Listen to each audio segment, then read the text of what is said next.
بسم اللہ الرحمن الرحیم۔ السلام علیکم ناظرین کرام، تبوک کے مقام پر حضور اکرم صلی اللہ علیہ وآلہ وسلم اپنے لشکر کے ساتھ رونق افروز تھے اور آپ صلی اللہ علیہ وآلہ وسلم کے سامنے قسطن دنیا کا عیسائی شہنشاہ ہرقولس اپنے لشکر کے ساتھ خیمہ زن تھا۔ مسلمانوں کے ساتھ جنگ کی ابتدا کرنے سے پہلے ہرقولس اپنے کچھ مخبر مسلمانوں کی لشکر کی طرف روانہ کیے اور انہیں یہ ہدایت کی کہ مسلمانوں کے لشکر کے متعلق اطلاعات اسے فراہم کرے۔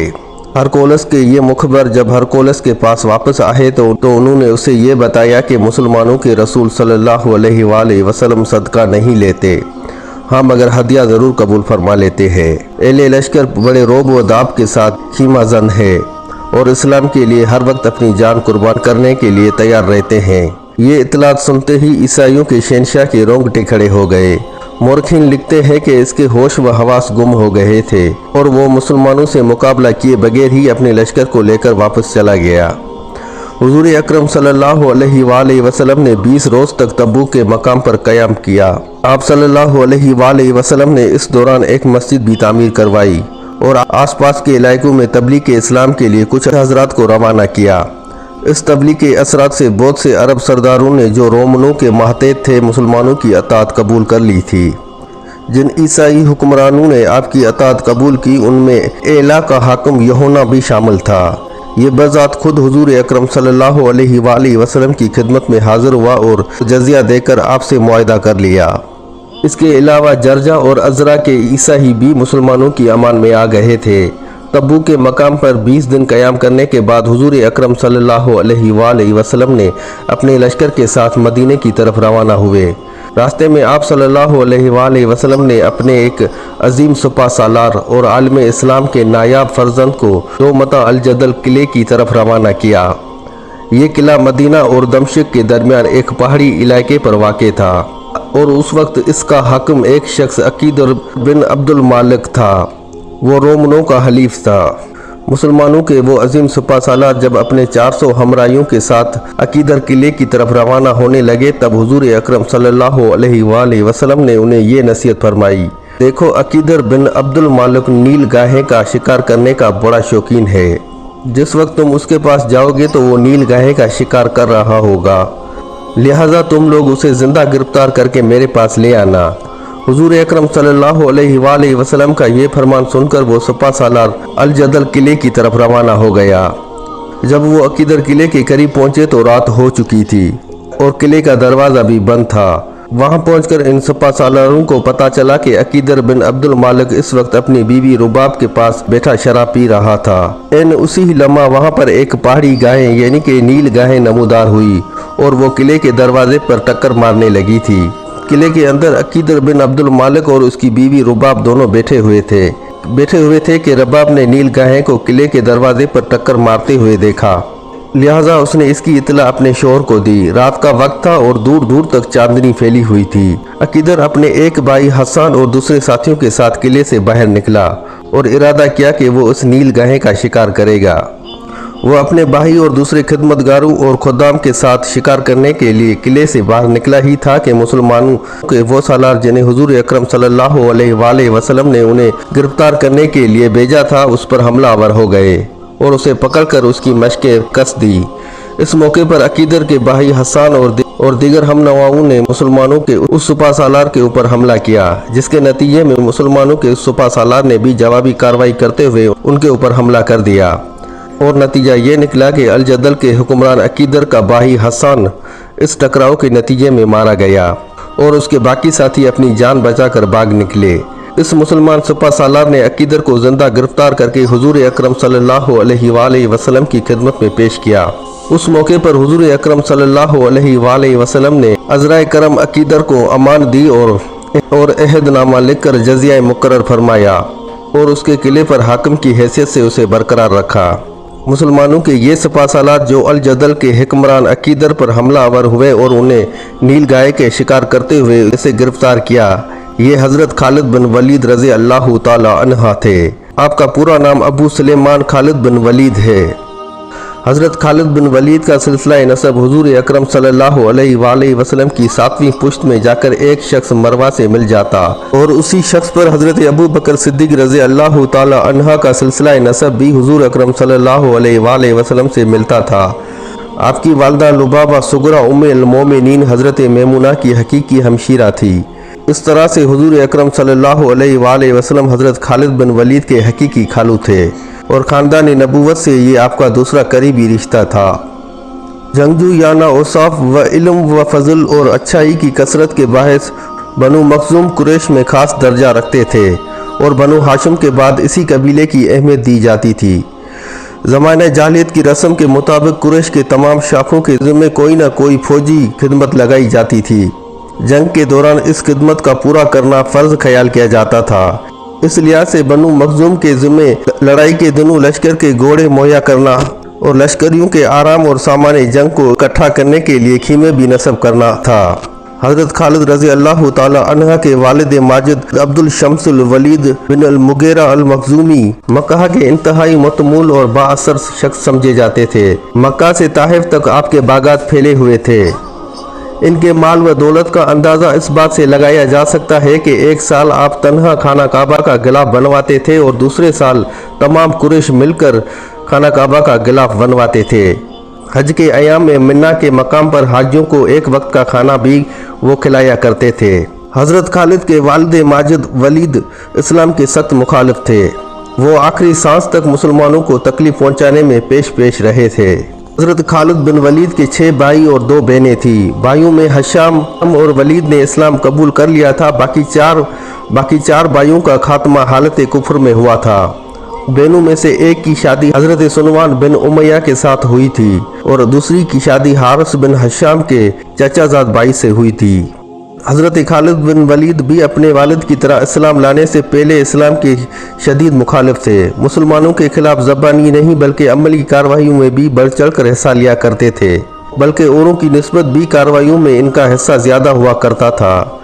ग़ज़वा-ए अहद में मुसलमानों ने जो नुकसान उठाया उसकी सबसे बड़ी वजह हज़रत खालिद बिन वलीद की जंगी फरासत व बहादुरी भी थी। इस ग़ज़वा में मुसलमानों ने जबल अहद को पुश्त पर रखकर सफ़ आराई की थी। इस पहाड़ पर एक दुर्रा था जिसे अबूर करके दुश्मन मुसलमानों के अकब पर हमला कर सकता था।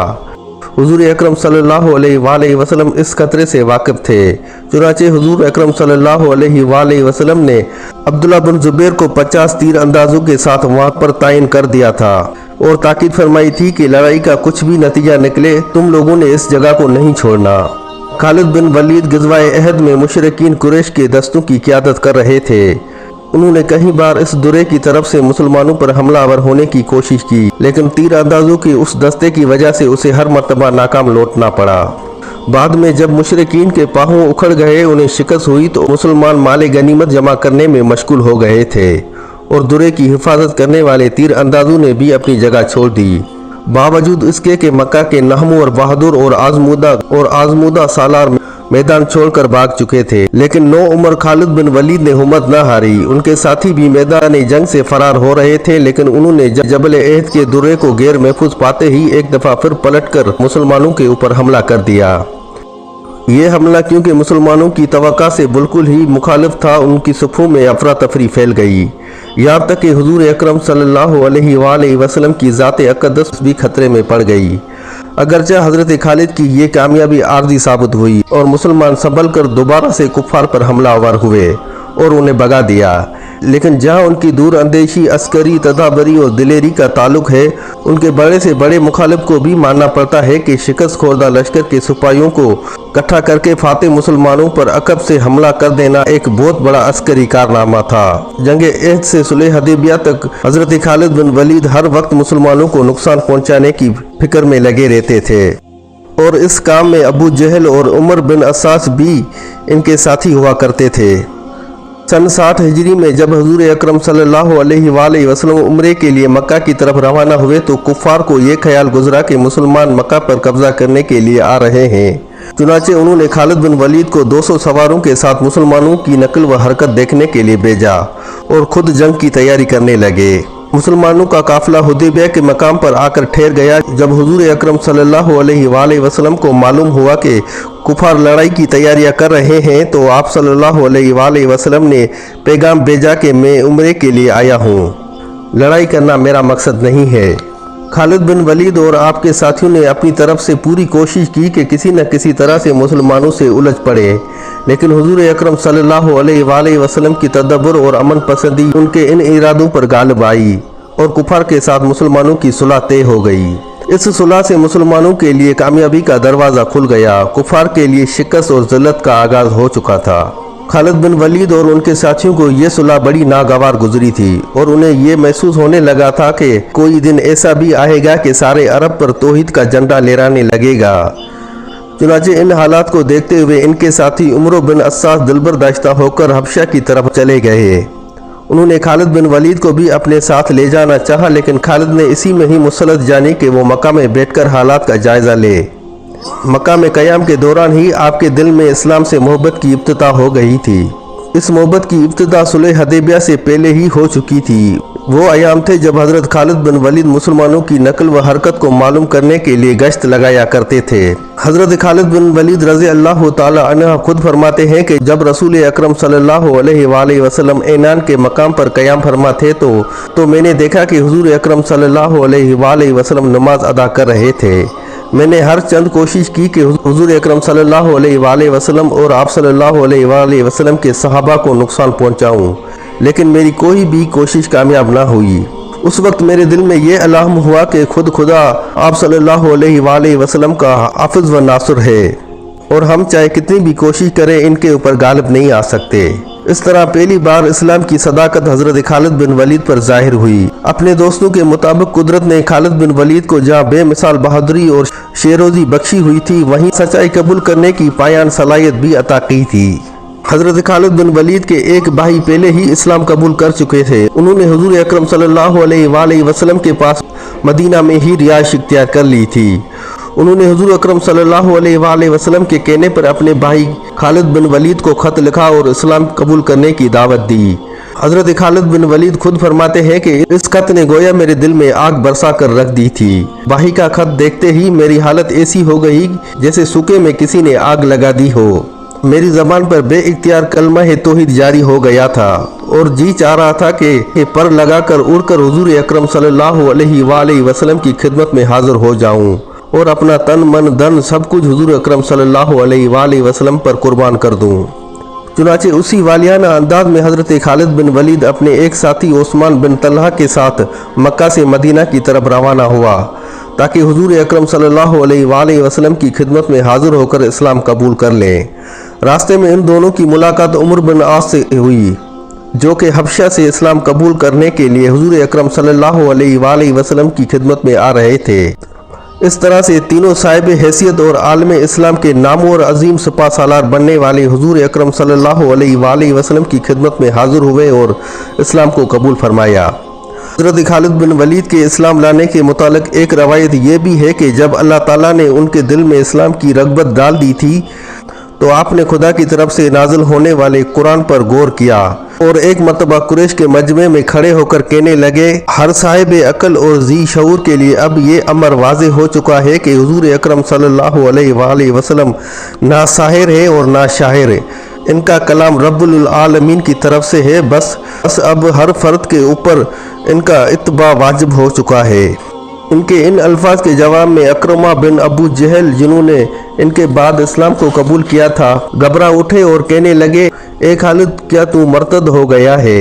हज़रत खालिद बिन वलीद ने फरमाया कि मैं मर्तद नहीं बल्कि मुसलमान होकर दीन हक में दाखिल हो गया हूँ। तब अकरमा बिन अबू जहल कहने लगे कि वल्लाह तेरे बजज तेरे अलावा कोई नहीं है जो ऐसी बात ज़बान पर लाए। हालांकि जंग बदर में हुजूर अकरम सल्लल्लाहु अलैहि वसल्लम ने तेरे बाप के मर्तबा और आबरू को ख़त्म किया और तेरे चचाजाद भाई को कत्ल किया। वल्लाह मैं तुझसा नहीं जो इस्लाम लाहूँ और ऐसी बातें करने लगूँ। ए खालिद, क्या तुझे मालूम नहीं है कि तेरी कौम कुरैश मोहम्मद सल्लल्लाहु अलैहि वसल्लम से बरसरे पेकार है? जवाब में हज़रत खालिद बिन वलीद ने फरमाया कि ये सब जाहिलियत और बातनी काम है। जब तक मुझ पर इस्लाम की हकानियत मुनकशफ नहीं हुई थी मैं भी तुम लोगों के साथ था, لیکن اب جب کہ مجھ پر حق ثابت ہو چکا ہے اور سچے دل سے مسلمان ہو چکا ہوں۔ بعد ازاں حضرت خالد بن ولید حضور اکرم صلی اللہ علیہ وآلہ وسلم کی خدمت میں اپنے ساتھیوں کے ساتھ حاضر ہوئے اور اسلام کو قبول کیا۔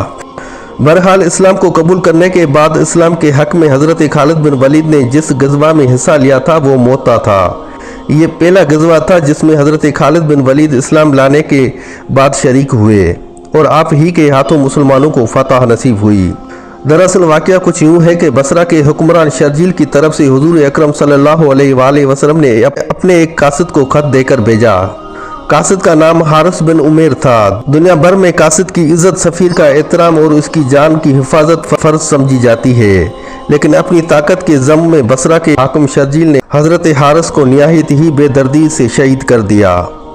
جب حضور اکرم صلی اللہ علیہ وآلہ وسلم نے اپنے قاصد کی شہادت کی خبر سنی تو آپ صلی اللہ علیہ وآلہ وسلم کو سخت صدمہ ہوا۔ کچھ عرصہ تو آپ صلی اللہ علیہ وآلہ وسلم یہودیوں کی سازشوں کو دبانے میں مصروف رہے، لیکن جو ہی اس طرف سے اطمینان ہوا تو آپ صلی اللہ علیہ وآلہ وسلم نے 3000 مسلمانوں کا لشکر تیار کیا اور بصرہ کے والی شرجیل سے حضرت حارث بن عمیر کا قصاص لینے کے لیے روانہ کر دیا۔ لشکر کی امامت حضرت زید بن حارث کے سپرد ہوئی۔ روانگی سے قبل حضور اکرم صلی اللہ علیہ وآلہ وسلم نے ہدایت فرمائی کہ اگر زید بن حارث شہید ہو جائے تو جعفر بن ابو طالب لشکر کے سربراہ ہوں گے، اور اگر جعفر بن ابو طالب بھی شہید ہو جائے تو عبداللہ بن رواحہ امیر لشکر ہوں گے، اور اگر وہ بھی جنگ میں شہید ہو جائے تو آپ کو میری طرف سے اجازت ہے کہ آپس میں مشورہ کرنے کے بعد جو چاہے جس کو چاہے اپنا سالار مقرر کر لیں۔ موتا سرزمین شام کا ایک چھوٹا سا قصبہ تھا۔ جب یہ لشکر موتا پہنچا تو بصرہ کے حاکم شرجیل نے مسلمانوں کی لشکر کا احوال معلوم کرنے کے لیے اپنے بھائی سدوس کو 250 سپاہیوں کے ساتھ موتا کی طرف روانہ کیا۔ مشرکین کا یہ گروہ مسلمانوں کی بے خبری میں پہنچا اور جنگ شروع ہو گئی۔ چنانچہ سدوس مارا گیا۔ شرجیل اپنے بھائی سدوس کے قتل کی خبر سن کر خوفزدہ ہو گیا اور ایک قلعے میں پناہ لے لی۔ وہاں سے اپنے ایک اور بھائی کو کیسر روم کی طرف روانہ کیا اور اسے مسلمانوں کے خلاف مدد لی۔ چنانچہ رومنوں کے کیسر ہرکولس نے 1 لاکھ کا لشکر مسلمانوں کا مقابلہ کرنے کے لیے بھیج دیا۔ بعض مورخین نے یہ بھی کہا ہے کہ ہرکولس کی لشکر کی تعداد 1 لاکھ سے بھی زائد تھی۔ جب اس لشکر کی خبر مسلمانوں کو ہوئی تو انہیں تشویش ہوئی اور بعض لوگوں نے مشورہ دیا کہ اس صورتحال سے حضور اکرم صلی اللہ علیہ وآلہ وسلم کو آگاہ کر دینا چاہیے۔ حضور اکرم صلی اللہ علیہ وآلہ وسلم چاہے ہمیں واپسی کا حکم دے یا پھر لڑائی کا، اس کے اوپر عمل ہوگا۔ چنانچہ اس موقع پر عبداللہ بن رواحہ نے لوگوں کو مخاطب کرتے ہوئے کہا کہ جس چیز یعنی کہ شہادت سے تم ڈرتے ہو اس کے لیے تم اپنا وطن چھوڑ کر یہاں آئے ہو، اور مسلمانوں کو کبھی بھی لشکر کی کثرت نے فتح مند نہیں کیا۔ بدر کی لڑائی میں ہم بہت کم تھے اور دشمن کی تعداد بہت زیادہ تھی۔ ہمارے پاس بے سر و سامانی کی وجہ سے صرف 2 گھوڑے تھے، لیکن پھر بھی خدا نے کفار پر جو ہر قسم کے جنگی ساز و سامان سے لیس تھے ہم کو فتح عطا کی۔ اس وقت ہماری مہم کی تکمیل صرف 2 صورتوں میں ہی ہو سکتی ہے، یا تو ہمیں فتح حاصل ہوگی یا پھر شہادت نصیب ہوگی۔ اس صورت میں ہم جنت میں اپنے دوستوں سے ملاقات کریں گے اور ہر صورت میں ہم خداوند قدوس کی رضامندی حاصل کریں گے۔ عبداللہ بن رواحہ کے ان الفاظ کے جواب میں سارے صحابہ نے تائید کی۔ چنانچہ مشرکین کا مقابلہ کرنے کے لیے مسلمانوں نے اپنی صفیں درست کرنا شروع کر دی۔ زید بن حارث مسلمانوں کی لشکر کی قیادت کر رہے تھے۔ جنگ کے دوران وہ شہید ہو گئے۔ آپ کی شہادت کے بعد حضرت جعفر بن ابی طالب نے امارت سنبھالی۔ کفار سے لڑتے ہوئے آپ کا گھوڑا زخمی ہوا اور آپ گھوڑے سے گر پڑے اور اس جنگ میں آپ بھی شہید ہو گئے۔ اس کے بعد حضور اکرم صلی اللہ علیہ وآلہ وسلم کی ہدایت کے مطابق عبداللہ بن رواحہ کو لشکر کا امیر مقرر کیا اور کفار سے مقابلہ کرتے ہوئے وہ بھی شہید ہو گئے۔ مسلمانوں کے ان سالاروں کے شہید ہو جانے کی وجہ سے کفار کی ہمت اور بھی بڑھ گئی تھی۔ جب عبداللہ بن رواحہ شہید ہوئے تب ایک صحابی ثابت بن اکرم نے لشکر اسلام کا علم سنبھالا اور مسلمانوں کو مخاطب کرتے ہوئے کہا کہ تم لوگ کسی ایک شخص کو اپنا امیر بنانے پر متفق ہو جاؤ۔ میں نے اسلام کے علم کو سنبھالنے میں بلا اجازت جرأت کر کے ایک نیک کام کیا ہے، لیکن میں کسی کا حق غصب کرنا نہیں چاہتا۔ جواب میں لشکریوں نے بلند آواز میں کہا کہ ہم تمہارے امیر بننے پر راضی ہیں، इस बात पर साबित बिन अकरम कहने लगे कि मैं इस काम की सलाहियत नहीं रखता, तुम लोग खालिद बिन वलीद को अपना अमीर बनाने पर मुतफिक हो जाओ। चुनाचे मुसलमानों ने इस बात से राह इत्फाक किया और हज़रत खालिद बिन वलीद को पहली बार मुसलमानों की लश्कर की कमांदारी का शर्फ हासिल हुआ। हज़रत खालिद बिन वलीद ने आगे बढ़कर साबित बिन अकरम से अलम ले लिया।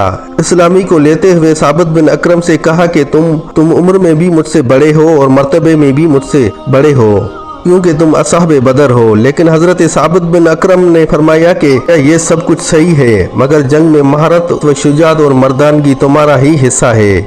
फिलहाल वाक़या मैंने ये अलम तुम्हें ही देने के लिए उठाया था। हज़रत खालिद बिन वलीद जब अपने लश्कर के अमीर हुए तो मुसलमान खौफजदा होकर भाग रहे थे। ये हालत देखकर हज़रत खालिद रज़ी अल्लाह ताला अन्हा के इशारे पर एक मुसलमान लश्करी ने भागते हुए मुसलमानों को पुकार कर कहा कि मुसलमानों, मैं तुमसे पूछता हूँ कि आकर मौत से भागकर कहाँ जा सकते हो? वो तुम्हें हर जगह आकर पकड़ेगी, क्यों न जहाद में मर्दों की तरह जान दे दें। ज़रा गौर करो, अल्लाह के रास्ते में जहाद करते हुए शहीद होना अच्छा है या बुज़दिलों की तरह भागते हुए पुश्तों पर दुश्मन के तीर खाना अच्छा है? ये सुनकर मुसलमान पलटे और संभले। फिर हज़रत खालिद बिन वलीद की सालारी में हैरत अंगेज़ फुर्ती और होशमंदी के साथ मुनज़्ज़म होकर आगे बढ़े और दुश्मन पर ज़ोरदार हमला कर दिया। यूँ रात हो गई और दोनों लश्कर अपने अपने पड़ाव की तरफ चले गए। अगले रोज़ खालिद बिन वलीद ने अपनी मर्जी और मंशा के मुताबिक लश्करों की सुफ़ों में काफ़ी तब्दीलियाँ की और लश्कर की सुफ़ों को इस तरह से फैलाया कि दूर तक लश्करियों को खड़ा किया। लश्कर की एक तरह से काया ही पलट गई। देखने वाला ये नहीं बता सकता था कि ये वही लश्कर है जो कल लड़ रहा था।